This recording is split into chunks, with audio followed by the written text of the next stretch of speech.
जिसके कारण स्वामी के साथ ये अनहोनी स्थिति हुई है। क्या करने से मेरे स्वामी वापस आएंगे?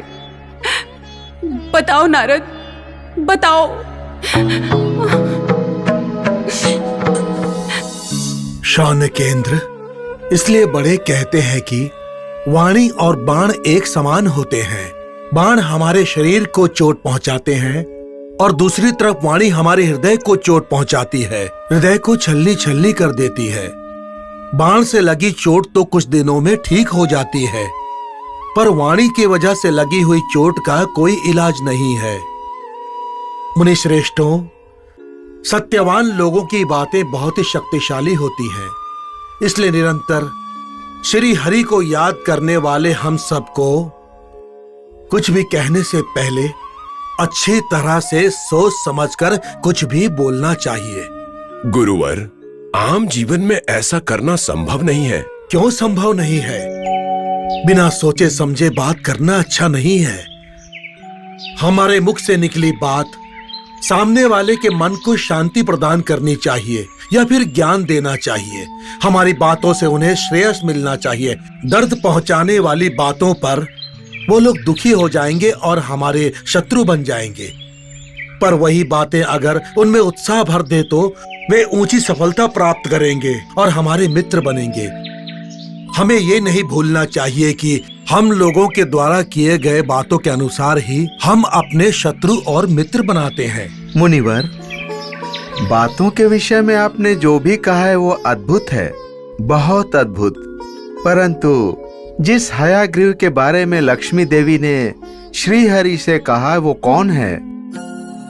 क्या सच में उस नाम का कोई असुर है या फिर लक्ष्मी देवी का मन रखने के लिए श्री हरि ने जो भी कहा वो झूठ था क्या कि हयाग्रीव असुर है?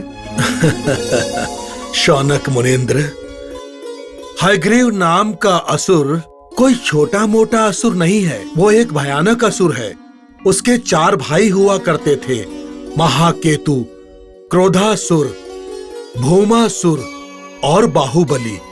ये सभी असुर इतने वीर थे कि सभी देवताओं को परेशान करते थे।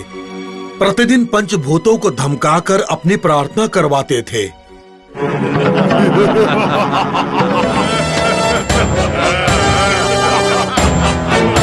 सकलायुध संपन्न सर्वलोक भयंकर महाकेतु बहुपराग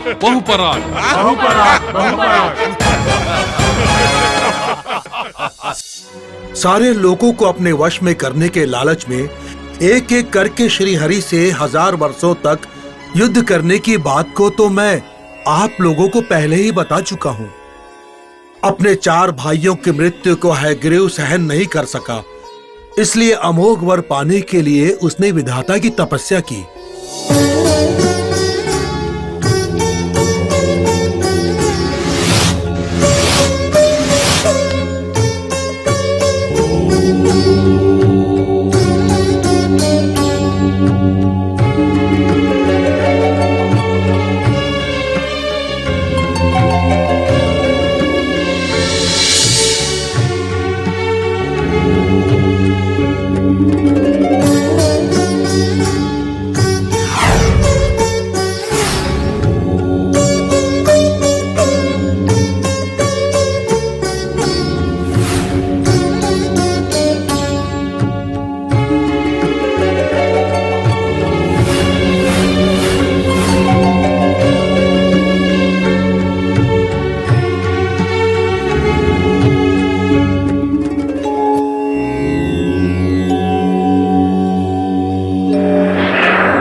हयग्रीवासुर,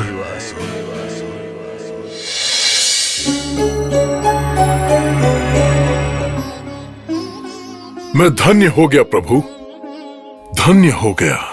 मैं तुम्हारे अपूर्व तपस्या से प्रसन्न हूं। असुरेंद्र, तुम्हारी जो भी इच्छा है वो मांग सकते हो। ब्रह्मदेव, आपको ज्ञात नहीं होगा, मेरे सभी भाइयों को मारने वाले श्री हरि हैं। उनसे युद्ध करने के लिए मुझे मृत्यु को जीतने का वरदान दे। वो असंभव है। सृष्टि के हर एक जीव को मौत का सामना करना ही पड़ेगा, इसीलिए उसके अतिरिक्त कुछ भी मांगो धन्वेंद्र। विधाता, मेरे जन्म का रहस्य अनन्य है। साधारण समय पर मैं सिर्फ एक असुर के चेहरे से जाना जाता हूं, पर जब मैं क्रोधित हो जाता हूं तब मैं अश्ववध से तेजोवंत बन जाता हूं। उसी की वजह से मैं हयाग्रीव असुर के नाम से सभी लोकों में जाना जाता हूं। इसीलिए मेरी मृत्यु भी उसी के हाथों होनी चाहिए जिसका नाम हयाग्रीव है। तथास्तु। बस उतना ही नहीं विधाता, उस हयाग्रीव का चेहरा भी मेरे चेहरे की तरह होना चाहिए, तभी उसके हाथों मेरी मृत्यु होनी चाहिए। तथास्तु, तुम्हारी इच्छा अवश्य पूरी होगी।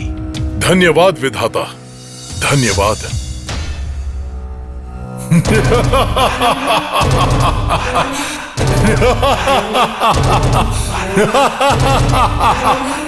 श्री हरि, अब हयाग्रीव के हाथों से ही तुम्हारी मृत्यु होगी।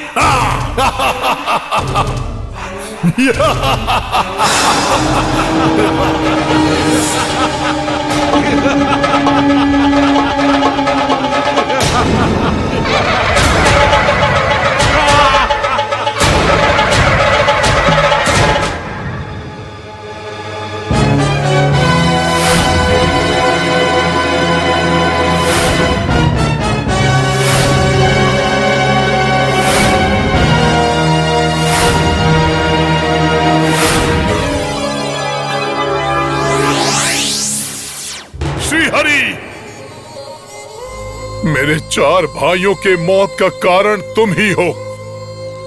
मैं तुम्हें जिंदा नहीं छोड़ूंगा। इस हयाग्रीव असुर से टकराने से तुम्हारी मृत्यु होगी। अपने माया और छल से धोखा देकर मेरे भाइयों को मारने वाले हो तुम। इसका परिणाम तुम्हें भुगतना होगा। तुम्हारे टुकड़े टुकड़े कर दूंगा मैं।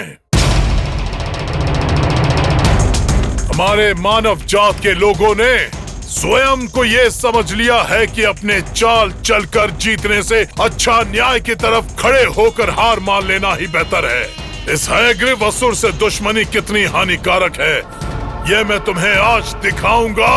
सावधान हरि, मैं आ रहा हूं।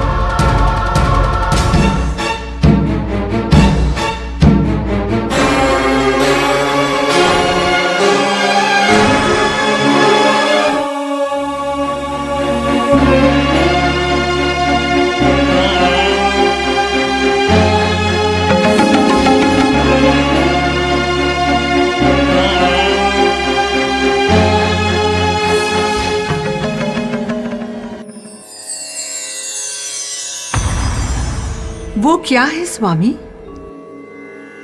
देवी।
श्री हरि,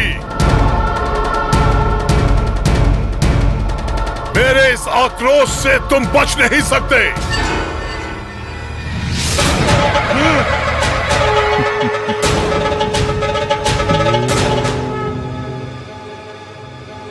ये लो।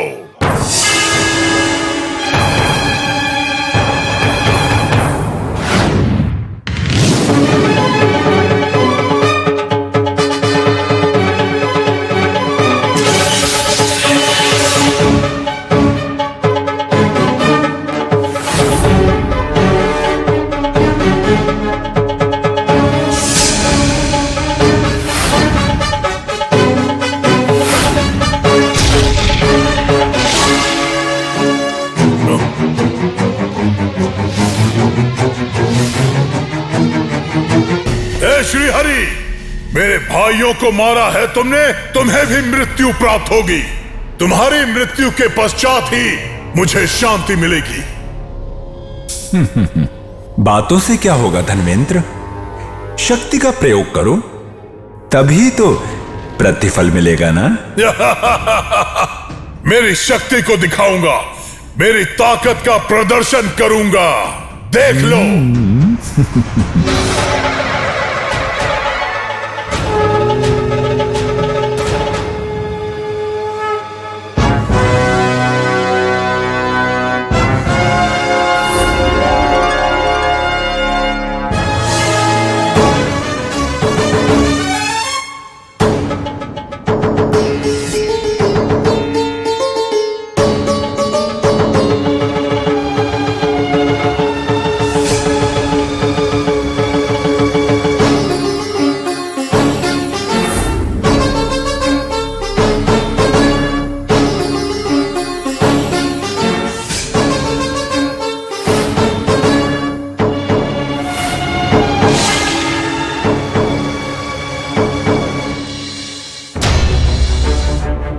विष्णु, अगला वार तुम्हारे लिए पर्याप्त होगा।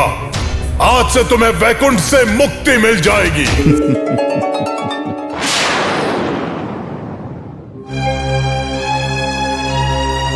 स्वामी, उस हयग्रीव असुर को श्रीहरि मार सकते हैं क्या?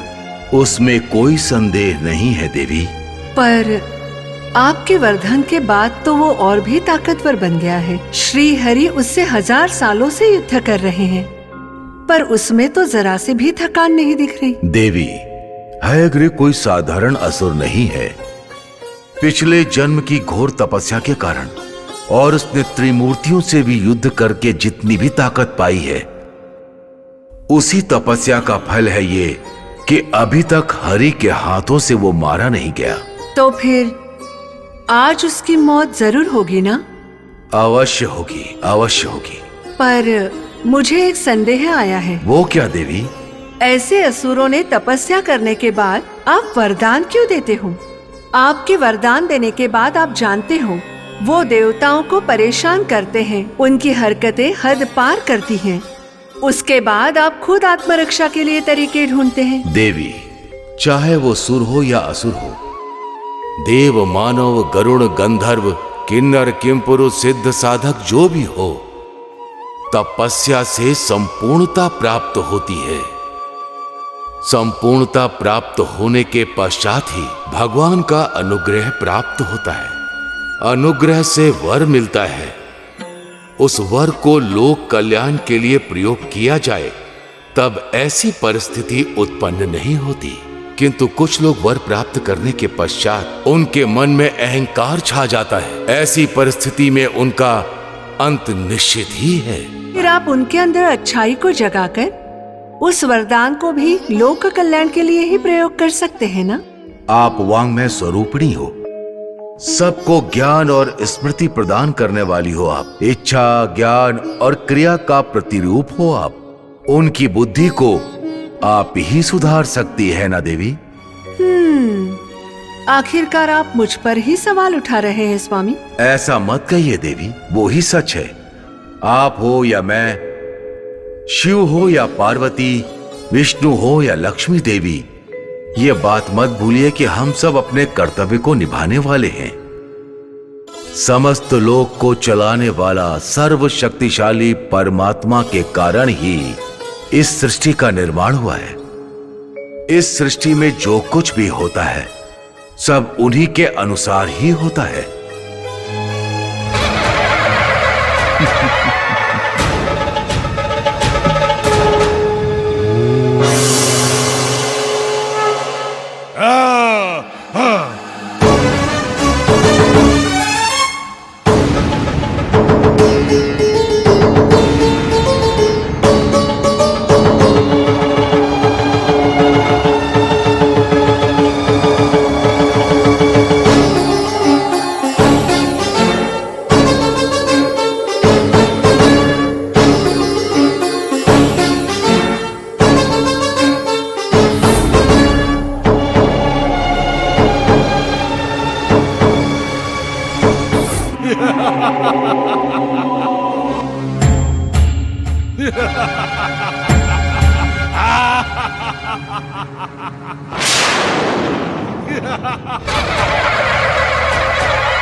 परमात्मा रूप विकराल रूप करुणाकारी विनाशक रूप ब्रह्मा विष्णु शिव सृष्टि रचयता करते आध्यात्मिक विद्या प्रवाह समभाव के ये संस्कृति मात पिता के स्वरूप में दशावतार ज्ञान संस्कार है देते यही हमारा पुराण युग पुराण गाथा है पुराण गाथा पुराण